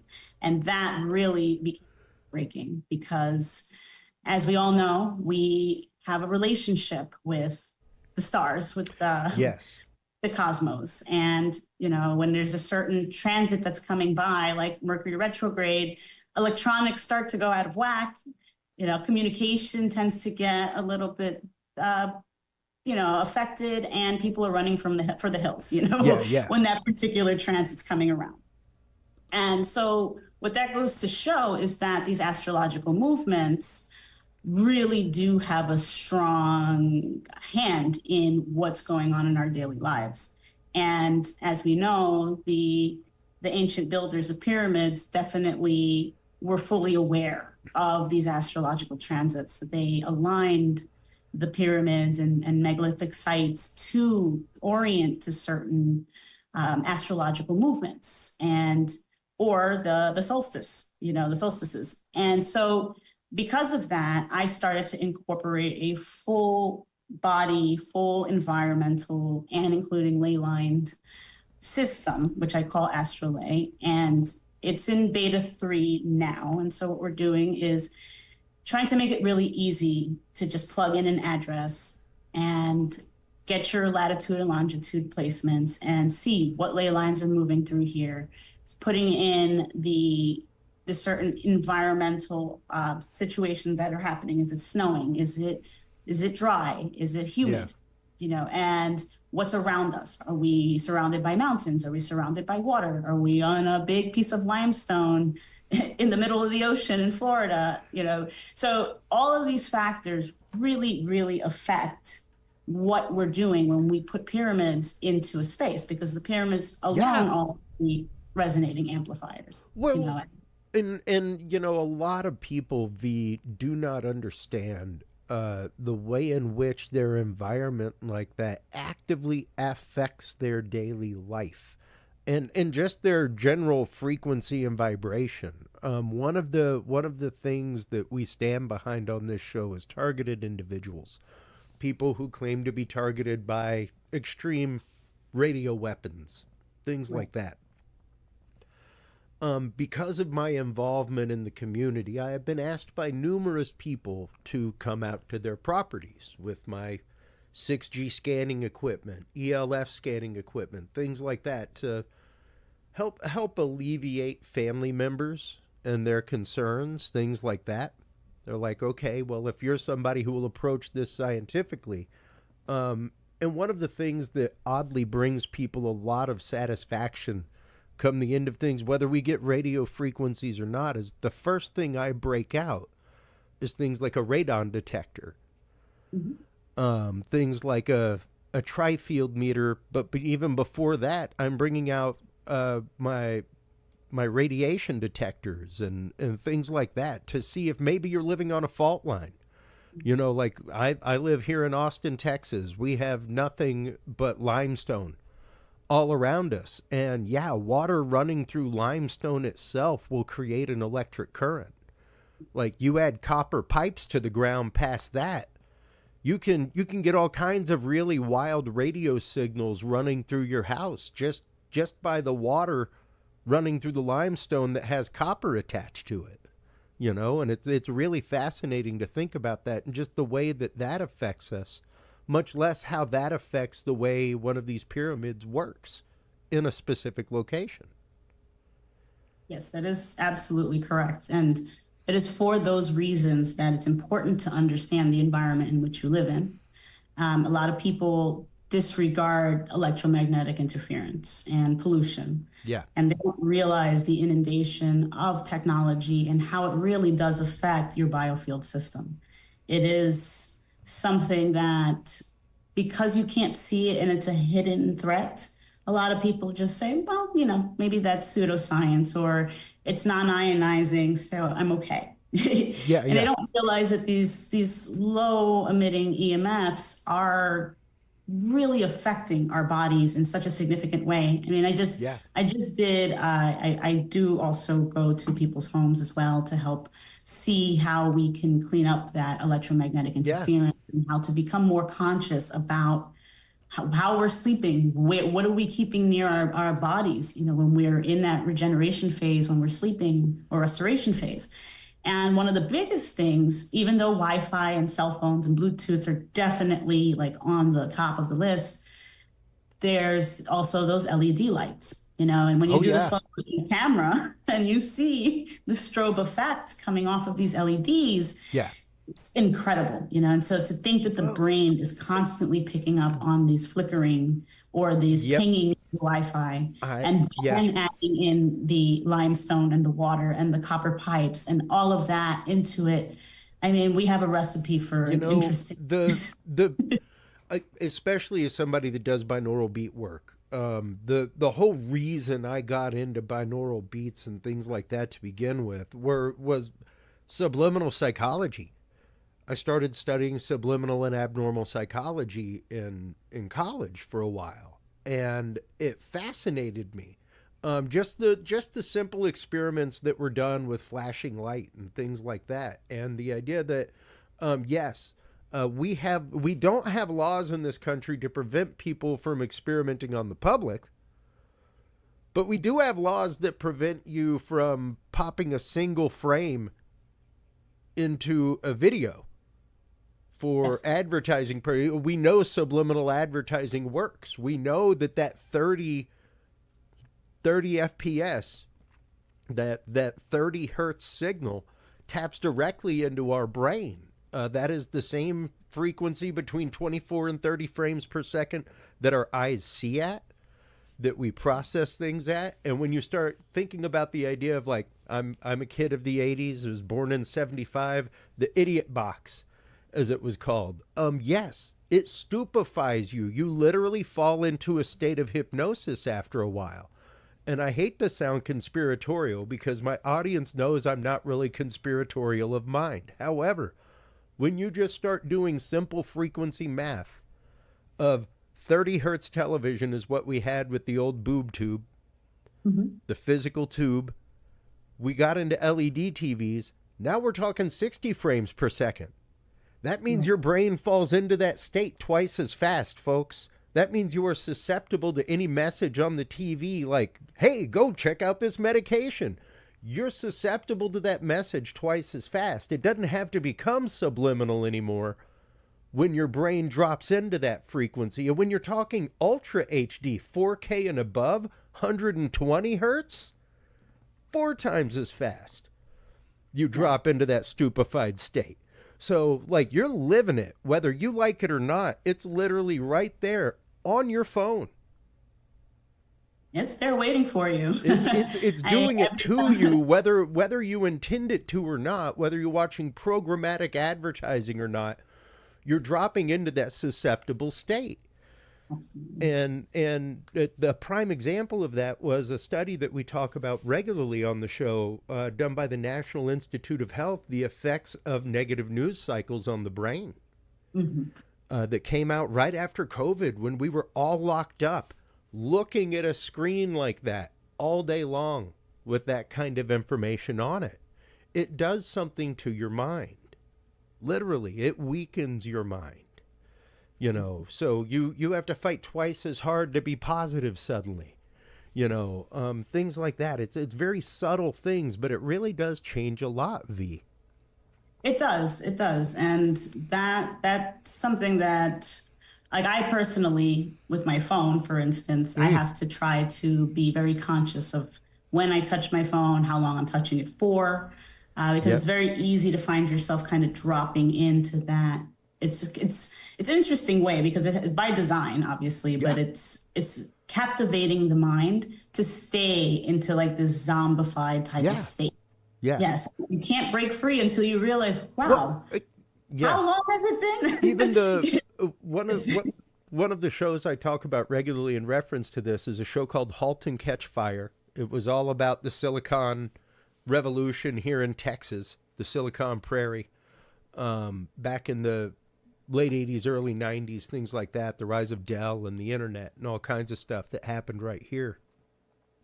But one of the things that they get into that they had to tackle as PCs, as they were trying to make PCs, personal computers, trying to take things from let's use this for business use to let's get people into this, was what's called the cooling response. And the cooling response, folks, has to do with that. Come on, man, like how soon do you start banging the mouse because the machine is not responding as fast as you're thinking? Right. And it was literally like, how do we break that cooling response, and how do we get the computer to react fast enough that it keeps people interested and keeps them wanting to be there on that machine? Like that was an active thing that they considered when building the personal computer, was how do we make people want to spend more time here? Right. And which is interesting, because now people our attention span is very short. You have but like 3 seconds to really capture somebody's attention nowadays. Where I come from, the old school of thought is we put all the information there, you know, and show the facts, the proof. When you had time for a thesis statement, V. And I personally am starting to learn, even like in marketing and just getting information out there, that I have to make sure that I get that nugget of information as soon as you open your mouth, because if you don't, you know, they're gone. They're gone. It's gone. It's gone. Yes. And, you know, and I won't lie. I personally find myself being one of those people nowadays. If it takes too long, I'm like, too long. Okay. Yeah. And you know, it's really funny because I work in the world of high-end corporate and things like that. I see and work with very high-end CEOs, that kind of stuff, and I will literally see their activity of on their phone. And their assistants will be like, doesn't matter what it is. If they can't do it on their phone in 30 seconds, it's done. Right. Doesn't matter how awesome the idea is. If they can't do it on their phone in 30 seconds while they're on the move, they want nothing at all to do with it. And it's fascinating to see that. Now, how do we, bringing this back to pyramid technology, bringing this back to the work that you do with AstroLey, how do we begin to leverage the use of pyramids, AstroLey, things like that, to begin to shift that frequency of thought in that kind of way? How can we use that to kind of begin to break this modern social programming and return us to a point of grounding without a grounding blanket? Like, good God, man, we have to have grounding blankets now to, like, go take your shoes off and get on the grass again, man. Right? That good old grounding, getting out there into nature. I know that we are definitely the era of indoor people. And you're right. It is difficult to break free from. And I believe that one of the biggest things out here or out there that should be out there is education. I think that if people had a better understanding of what was actually happening around them and to them while they're in this practice of being glued to the phone or having this short attention span, they will realize that, okay, I have to change. Similar to, with your diet, and you want to be you want to be healthier, right? And so what are you going to do? You're going to go into your pantry, you're going to look in your fridge, and you're going to clear out all the things that don't align with this diet that you want to start. And so it's very similar to that, where if we understand the environment we live in, and that's why AstroLey, and it's like I've said before, it's still in production as far as adding more data to it, because the more I sit with it, the more I realize that I am building this for the everyday person. You and myself, we have a lot of insight on this hidden world of electromagnetism and production and how they use colors and sound, to really affect our bodies. But if we understood on a simpler level how this really is happening and how this is really affecting us, then I believe that we can make a huge change. And electromagnetic sickness is a thing now. And even though it's not a billable thing yet, and it's not a diagnosis code per se in the Western medicine side just yet, it is, and it has entered the holistic side, the naturopathic side, which is a start. And with pyramids and with AstroLey, when you sit inside of a pyramid, when you bring your bioelectric body into a pyramid, what is happening is that the pyramid itself is resonating a certain energy. And depending on what it's made from will depend on the resonant energy that it's resonating at and what it's vibrating. But most people or users report that when they get into the pyramid, they are able to drop into a meditative state faster than they would on average. And we have done studies to, on average, it takes a person about 20 minutes to really fall into that deep meditative state if they're not a well-seasoned meditation expert. And so with the pyramids, what it does is it changes not only the vibration in your body and how the cells start to vibrate on their own, but it also starts to change the brainwave patterns as well in the brain. And so to see that these structures, when they are built, regardless of their material and their orientation and their size, they do elicit an effect to the human body. And in research studies with 20 participants or one participant, you see this time and time again. It's a repeated effect. And people tend to report also that they feel heat inside of these pyramids. Interesting. It's a very interesting thing. And I actually integrate copper alchemy into the pyramid work. And like things like tensor rings and copper rings that I use, and that's a whole other discussion. Well, I think it's an important part of this discussion as well, though, because it's one of those, it really does come down to frequency.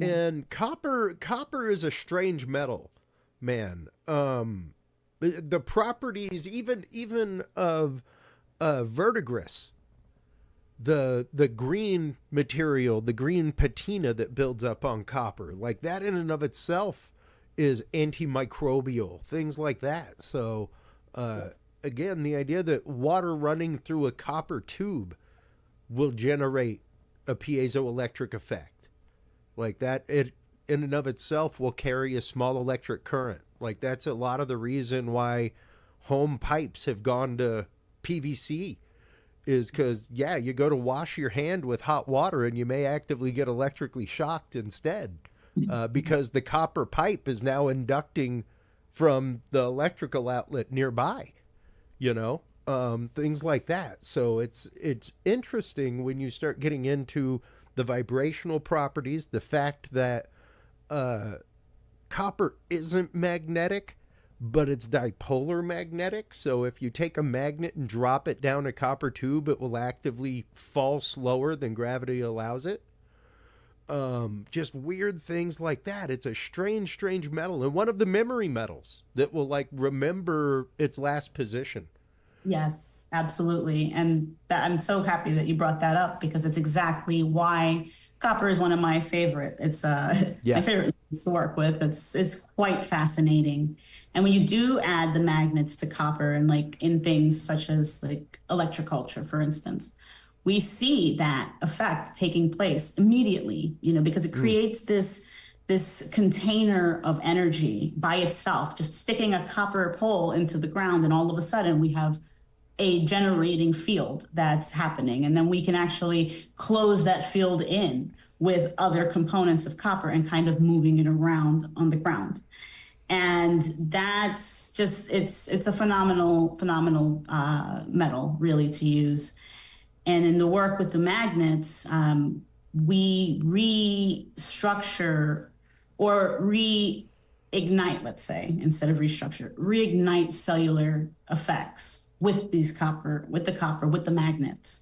We integrate the magnets into that. We integrate selenite into this as well, because the selenite also elicits a certain type of vibratory effect when it's in a powder form.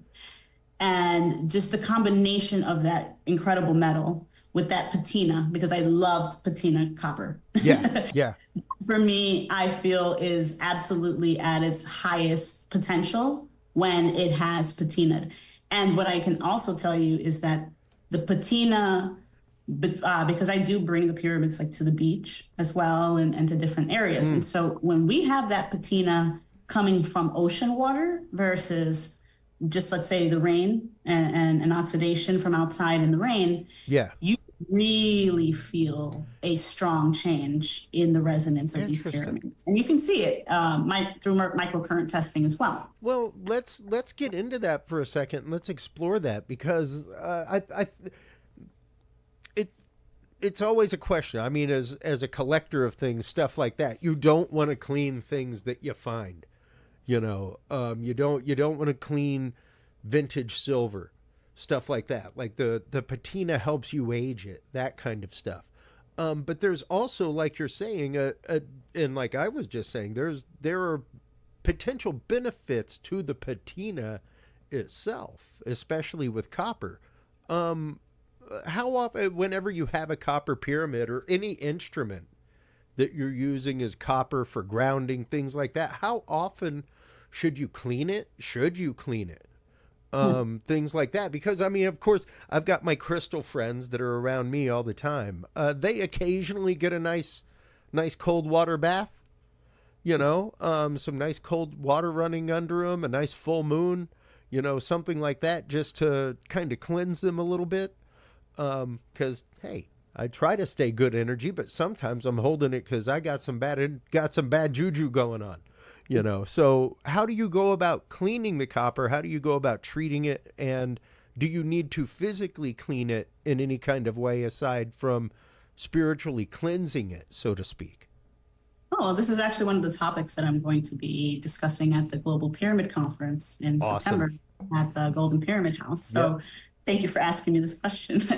Well, like you said, it depends on that school of thought, right? Who's the operator and what do they want from it? And so for me personally, aesthetics isn't necessarily the most important for me, and maybe another practitioner may not like the aesthetic of the pyramid having that patina effect. It does give it a little bit more of an agey look to it. But for me personally, the more patina I get under, the better for me. The more element that I can get from the copper, the better, because some of the copper has treatments on it too. You have to think, like if you go to like Home Depot and you get your copper, some of them, they do have like a polish that they may have on them. And that also is another discussion about how adding polish and adding different chemicals or different bases to the pyramids or crystals in general will change their vibratory outputs, right? And so for me personally, I've cleaned the pyramid before, but I do feel that when it has the more patina to it, it does have a stronger effect, a stronger resonance. Okay. The pyramids I leave outside, like in my gardens and stuff, they are completely patinaed. And I noticed that from those versus the ones that are brand new that I put out, the ones that are under the patinaed copper definitely enhance and actually taste sweeter.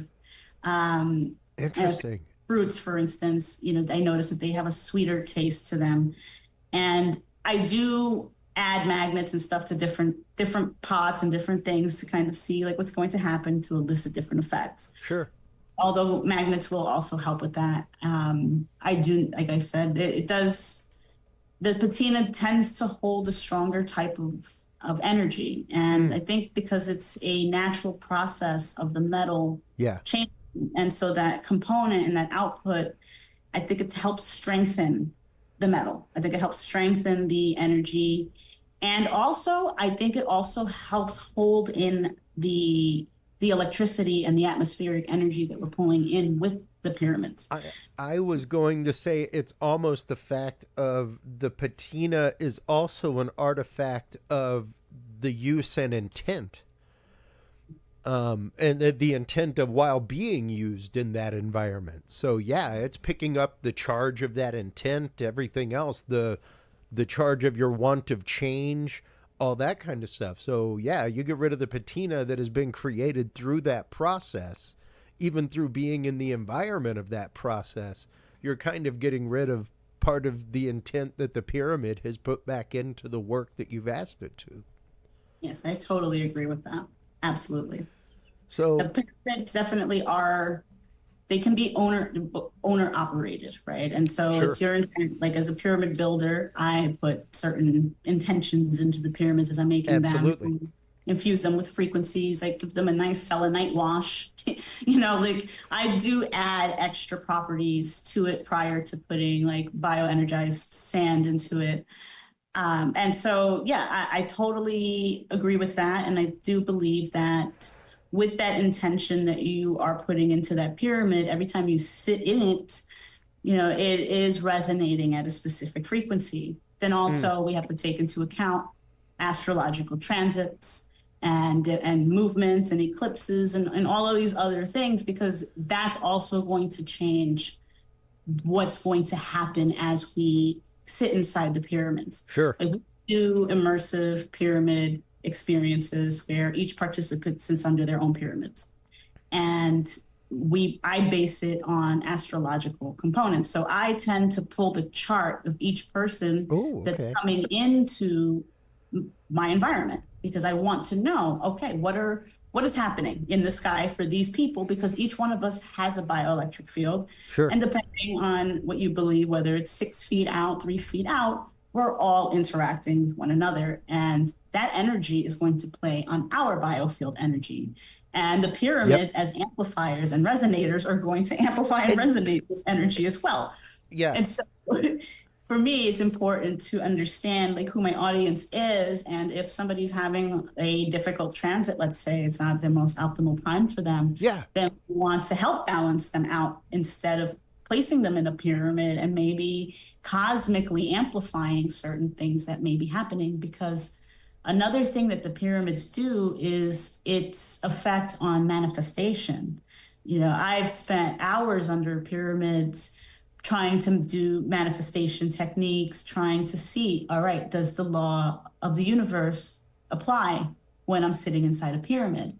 And what I've noticed is that it actually does. I've had some pretty interesting encounters happen where I can think something after sitting inside the pyramid for about an hour, and then next thing I know, it's the topic of conversation within the next 2 hours, and then that effect continues throughout the day. I can tell you it tapers off at a certain point, but I do notice that there is a relationship with like all of it. It's all interconnected and interwoven together. And the pyramids are just like it's like a vehicle of energy in which you can step into, and you as the operator can start to manifest change or elicit certain effects that you'd like, based on the components and the conditions in which you're working around with them. So they really are a fascinating. Yeah, it's almost antenna and filter in the same right. And especially when you're talking about having sessions with people, things like that, Vee. How do you go about as a practitioner, I suppose, clearing a pyramid after other people's use. You know, so that it's kind of, because of course you don't want to once again get rid of the verdigris or things like that the pyramid is complementing sessions with and creating on its own as that vibration changes. But I'm sure it's the fact of you want to clear the pyramid for the next person using it, things like that. How do people go about clearing their pyramids that they get from you or that they build themselves? Well, you can clear it with different methods. Okay. And so one of the methods that I personally use is I have a dielectric blanket that I created. And I throw that blanket on the base of the pyramid to bring down the energies and insulate them and try to ground them. Another method that you can use, like a selenite wash, like I was saying to you before, Okay. which is grinding down selenite powder. You can put it into a bottle of water of pyramid structured water. So you charge the water under the pyramid, which will change its hexagonal properties, and you can put an intention into that as well, because water is living. It's a living entity, and Yep. And so I will wash down the pyramids with that as well, to try to bring it back onto a more neutral and coherent state. Another really handy one is frequency. Absolutely. Okay. We can adjust the pyramid with frequency, but with a base so that it vibrates the actual metal. Although it is vibrating while you're playing frequencies in the room, I tend to do it a little stronger so that there's an actual vibration felt, by the pyramid. And so those are different methods you can use. Some people will. I don't think that like using like sage and Palo Santo is going to ground the electromagnetic energies. It will clear the space, and it will clear out any stagnant energy that may be lingering around, like in the environment in the room. Sure. But definitely for like electromagnetic neutralization, those are some of the methods I use. How about a nice salt bath? Yes. Something like that. You just want to be careful with the salt because the salt will patina. Yes. It will enhance the patina quicker. And so for me, I like the patina to naturally form. Yeah. I don't try to accelerate that growth. I believe that each pyramid has its time and it picks up on that transition on its own. And so yes, if you're going to use salt water, absolutely. I do saltwater baths on my own skin to clear my biofield. Yep. And so just make sure you just clean it, just wash off that salt because it will patina fast. Yeah. Now we have a few more minutes. Let's get into the conference a little bit. I was supposed to be going to the conference. I don't think it's going to end up happening, sadly, but this is a fascinating conference about tons of pyramid work, pyramid researchers. There's going to be some great workshops about the new possible findings, and I say possible findings under the pyramid. I'm a big believer in there's something there, but we also need to verify that there is something there. But the Global Pyramid Network is pretty amazing. I did some digging into it, and it's really, really great stuff. The group of researchers that are a part of it. How did you become a part of the Global Pyramid Network? How did you get invited to the conference? What are you going to be speaking on while you're there? Well, the Global Pyramid Conference absolutely is going to be amazing. I actually found my way to the Global Pyramid Conference in 2023. And I actually didn't know that there were pyramid conferences. Yeah, right. Until I did. And as soon as I knew, I booked my ticket. And it was a life-changing experience for me going there. You do meet a lot of incredible people, and you learn a wealth of information. And on top of that, you get to be inside a large golden pyramid. I mean, how often do you get to sit inside of a life-size pyramid building? So it's incredible. And I got involved with it this year, and it is a pleasure and an honor to be able to not only speak at the conference, but I also will be hosting a workshop during the conference as well, bringing these pyramid experiences, immersive experiences to life so that people can experience what we're talking about today, how those pyramids resonate, how utilizing magnets and copper and selenite as well we'll be having there, and structured water interact with our biofields and how frequency and rhythms really enhance that. And so we'll be doing brainwave entrainments and various different things during the workshop. So it's really exciting. As far as my speaking points, I'm going to be speaking about pyramid energy and pyramid healing for the future, because I am a pioneer and I believe that pyramid energy is still at the beginning of its life expectancy at this point. I think we're just starting to really scratch the surface on bringing pyramid energy into our homes, into our practices. You know, every time I see a pyramid in a practitioner's office, I get excited because I'm like, yes, we got another one. We got another one on our team. And I am excited to be able to share this stage with, you know, the greats, just like Armando May and Filippo Bondi, or even Christopher Dunn is going to be there. And, you know, these are amazing researchers who have been at this for such a long time. And it's incredible, their findings and even confirmations that are going to be coming full circle during this conference. So to be a part of that is very exciting for me.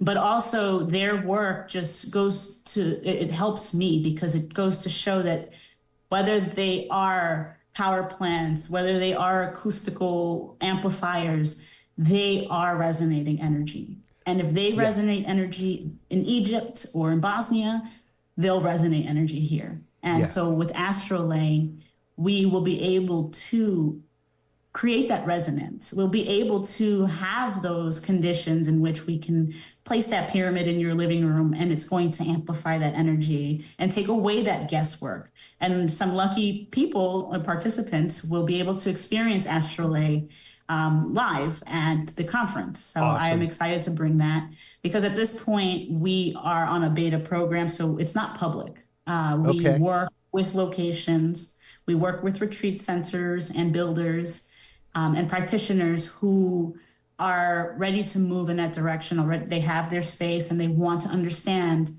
what is the environment in which I'm working in, where is the most optimal space to place my healing beds or my healing chambers, or where should I build this structure, you know? And so I'm very excited about the conference because there's going to be a lot of groundbreaking experiences there, a lot of confirmation. And you definitely don't want to miss this, because it's not every day that you get to see, you know, these really amazing researchers. And there's so many others that will be there as well that I'm very excited to also share the stage with.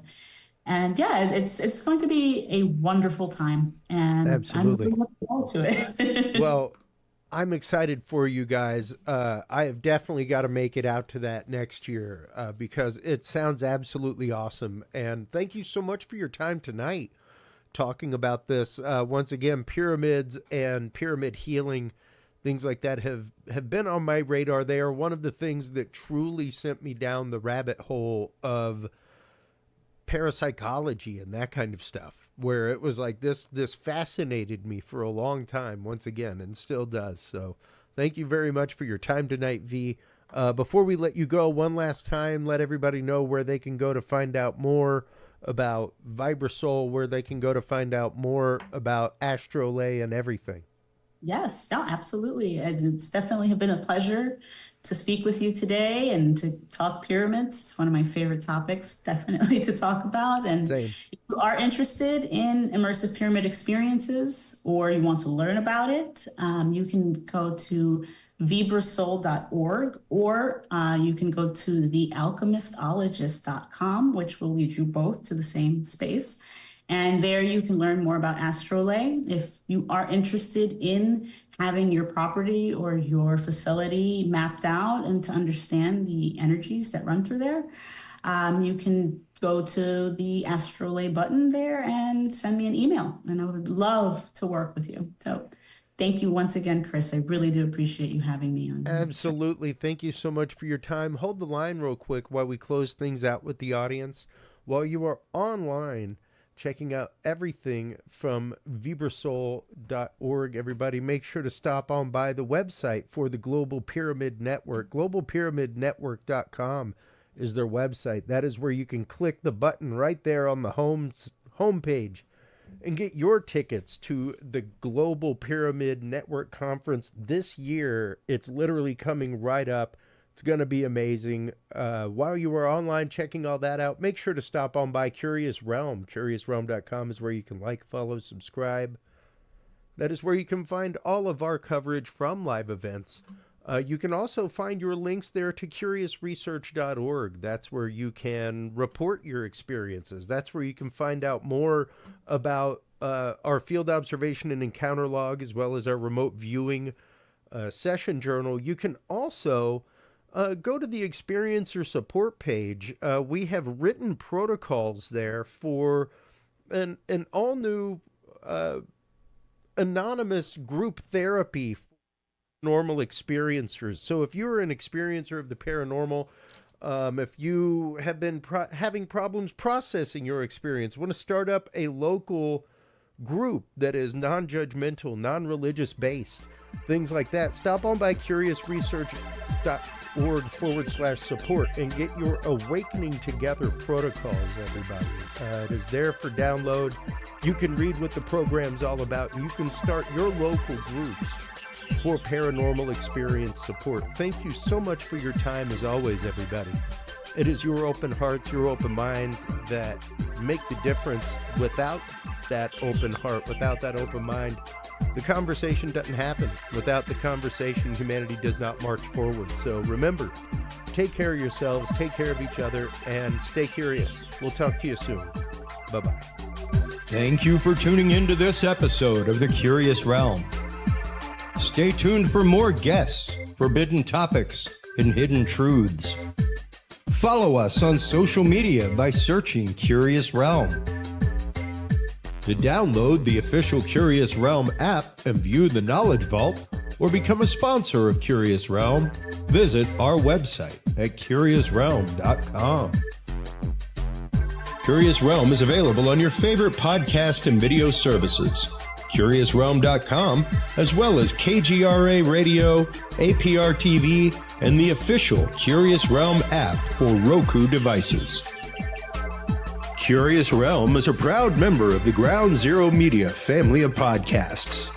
For more shows and members-only content, visit groundzeroplus.com today. Thanks for listening. Stay curious, and remember, the other side is always watching.